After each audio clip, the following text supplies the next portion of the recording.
Alright, my life, are we good?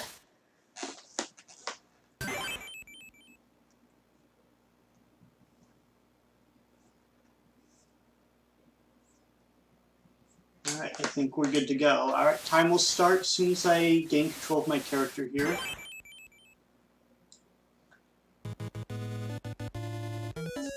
Yeah, so this is Whomp Em. Those of you who ran in Nescathlon last summer might remember this game.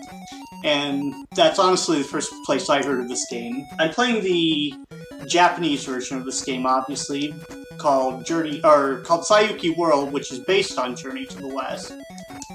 Getting a vertical damage boost there. So this first level, everything's just very straightforward. Keep moving, dodge enemies, poke them with my pool cue here. Can also press down while jumping on enemies to do a pogo bounce, hold up to block attacks coming from above, and hold up while jumping to do an up stab. Oh, one of the things you'll see me doing in this game is grabbing hidden items. So right here I'm going to pick up a lantern. These lanterns will refill our health if we should fall below 0. And that's going to be important. Hidden items are very important for running this game. Alright, so this first world, Ice Ritual, we get to see right away, this game likes vertical platformers. So I don't know why this is called Ice Ritual in the US version, because honestly, like, there's no ice physics. Nothing about this level suggests ice. I mean, later levels do. I think it's just something that happened in translation. Alright, so we're gonna get our power pull extension. And just gonna be damage boosting here. You'll see a bit of damage boosting throughout this run. I don't want to kill enemies here because they could drop items that increase my health, which is good in theory, but for every max hit point I gain, the bosses gain too, so it actually slows us down. Alright, coming up here, I'm gonna pick up a lantern, go on a little detour as soon as you're out of the way. Sometimes these items are hard to get to spawn. They're very particular sometimes where you have to jump. There we go.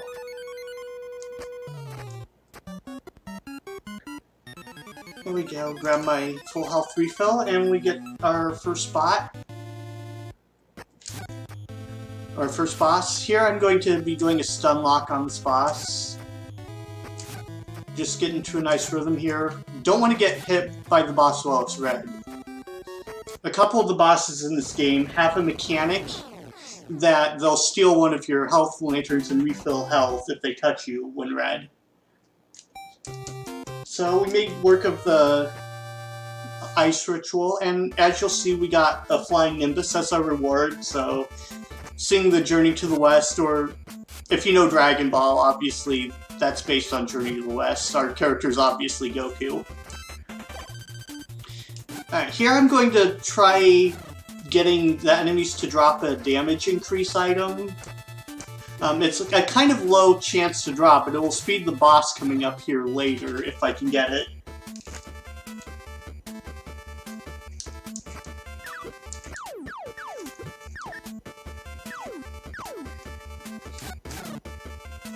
Unfortunately not having any luck. Don't want to pick up too many of those peanuts. Those count towards the health increase. Oh, there we go. That fist. I want that. So now I gotta make sure I don't poke anything with my stick. Because if I do, that uses up some of the damage boost power up. It has a limited number of hits before it wears off.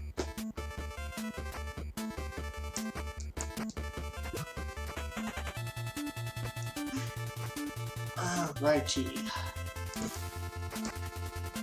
One use of the Flying Nimbus that you'll see here will be to hop our way up here. I'm gonna grab this lantern just to refill health.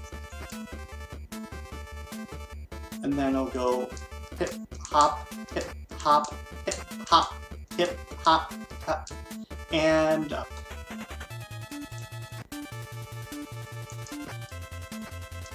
Alright, I'm just gonna do some damage boosting across this spike pit. One of the nice things about running this game is that full health refill items are very plentiful if you know where to look. And thanks to our fist we got, this boss is only going to take 5 hits instead of 9.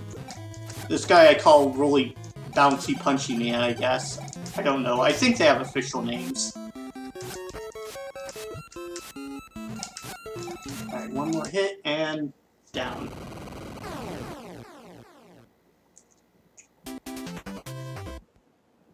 Yep. Spikes aren't instant death in this game, so yeah, it's very easy to damage boost across spikes. So now we're heading up the woods level. Make sure I get my lantern replaced there. And here, if I just keep moving, nothing's really going to touch me. One of the sprites they changed, that panda bear is just a regular brown bear in the US version. I'm not sure why they changed that in localization. I'm thinking this level was originally based on a bamboo forest, given that there are pandas and bamboo spikes in it. Alright, no bear hug.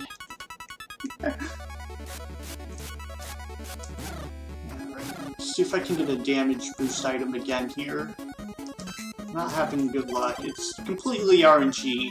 Of course, the one time I got the damage boost on all the bosses I wanted them was the time I wasn't streaming and wasn't timing my run. Happened in practice earlier this week off stream.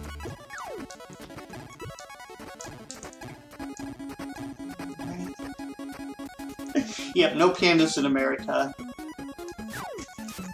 A couple more enemies I can kill to hopefully get my damage boost. No luck there. So we're gonna take 9 hits for fighting not one man here. So he's gonna take 9 pokes with our power pole.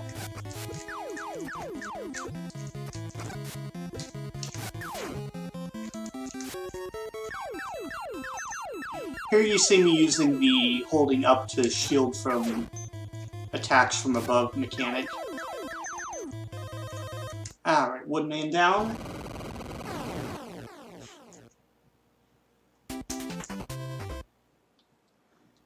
And now to the fire level. And we got ourselves a nice fan attachment for our power pole here. This is a pretty strong fan. As you can see, it breaks rocks, as I just did not demo there. There, breaks rocks, told ya. Alrighty.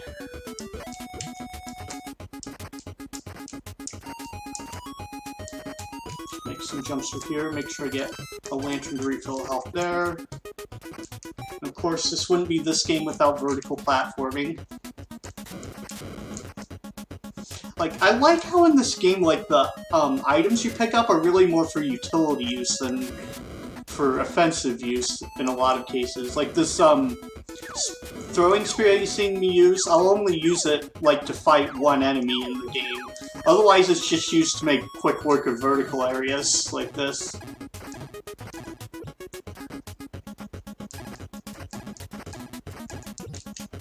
Alright, grab my health refill here. Pull out my fan attachment.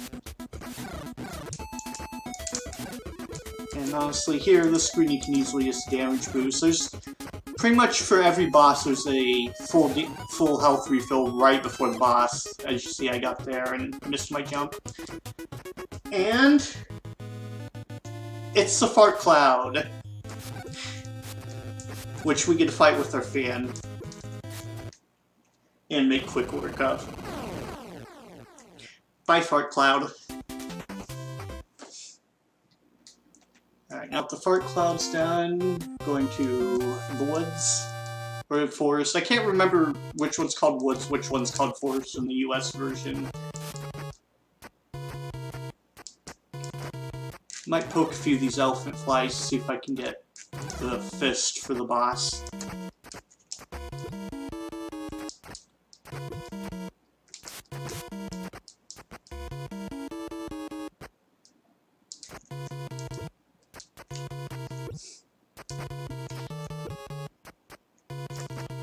Okay, I need to pick up the health refill coming up here.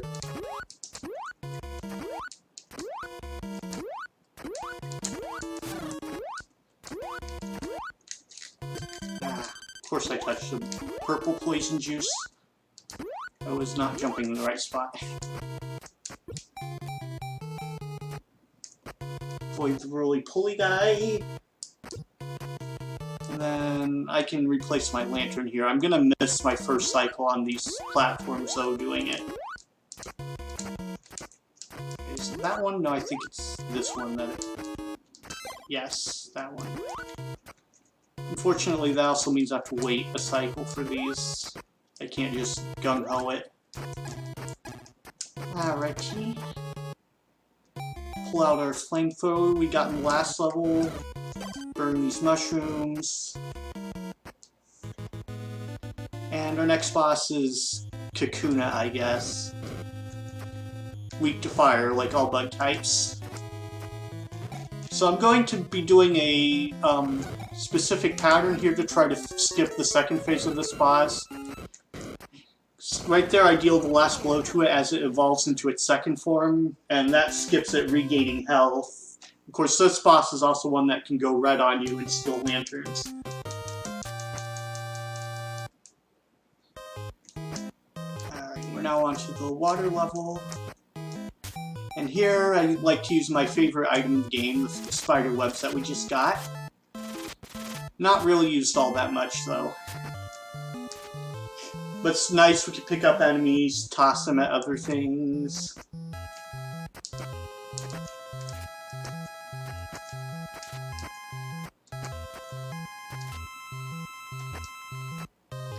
It's nice for these snails because they like to hide in their shell and be immune to damage. And also for these bubbles, because if you destroy them, they'll break up into smaller enemies. And we don't want that. We don't want more enemies. I'm going to use these air bubbles here to refill some health. You do gradually lose health underwater. I want to be at full here before I go on, just to be safe. Alright, this is one of the more annoying vertical sections. Because we've got ice physics and these streams of water coming down at us. That will carry us downwards if we get caught up in them. So movement through this area is very tight to not get caught.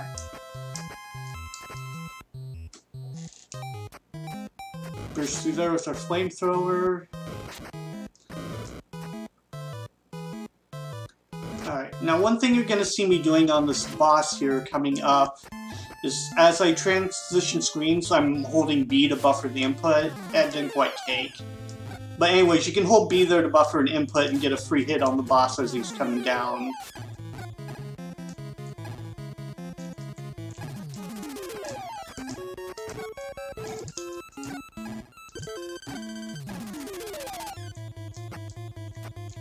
And... down. Alright, final level. I'm gonna need to actually focus here on this final level, so I might not say too much. This level is definitely the hard part, the big run killer of this game.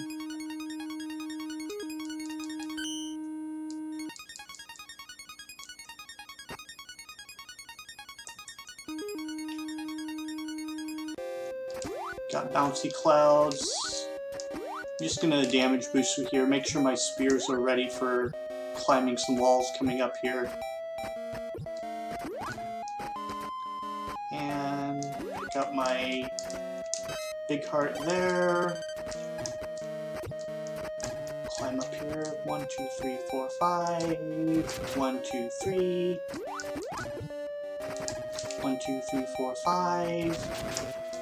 1, 2. Ah, I missed it. Use the Nimbus there because I missed that jump. Break through there. Pull out my flamethrower. Health refill.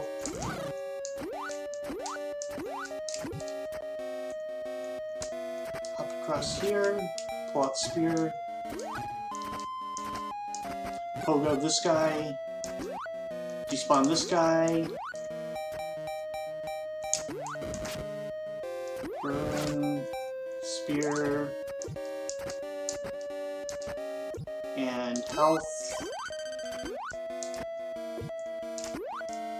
These jumping on these clouds is a little bit tricky. I don't want to fall off there, otherwise I have to start the level over, and that's usually a dead run if that happens. Alright, why do you say we introduce a new mechanic here, flying through space? Yeah, this section takes some getting used to when it's like a weird random mechanic they introduce for like no apparent reason on the final stage for one screen. You have to use either the flamethrower or the spider web. I think there are other weapons, but I've usually used those ones, and it pushes you in the opposite direction you're spraying. Like I said, it's wonky controls, takes getting used to. Alright, double lantern. We'll see if I can double lantern. I have to get this set up. I don't think I'm going to get this set up right for it, unfortunately. Alright, we're in the home stretch.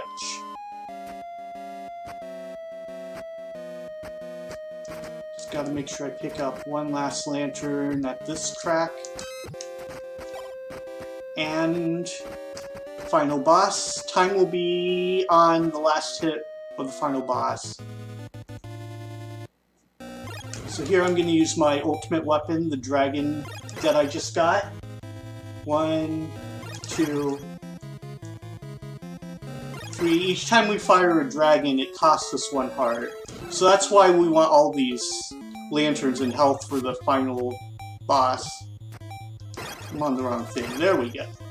So we go 1, and if I do this right, I just missed it. I was trying to get a damage transfer glitch. There, I got it. If you get hit by one of the boss's attacks at the same time you take damage, it'll actually do double damage on that hit. And that's time. It's at 1650 it looks like I got. So yeah, that's Whomp Em, or Sayuki World 2, if you want to look for and play the Japanese version, which I'm playing.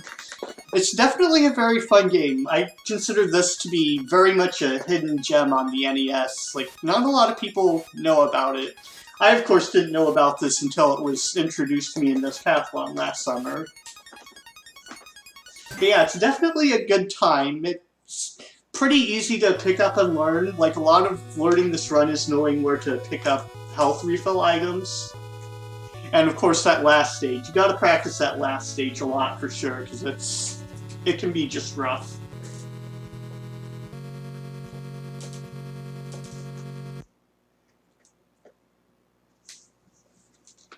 So thank you for the GGs. And of course the end credits song's nice. There's also some nice Easter eggs in the credits here.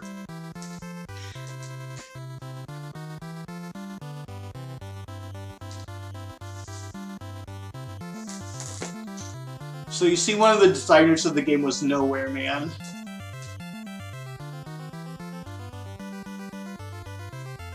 And sound done by Adios Amigo.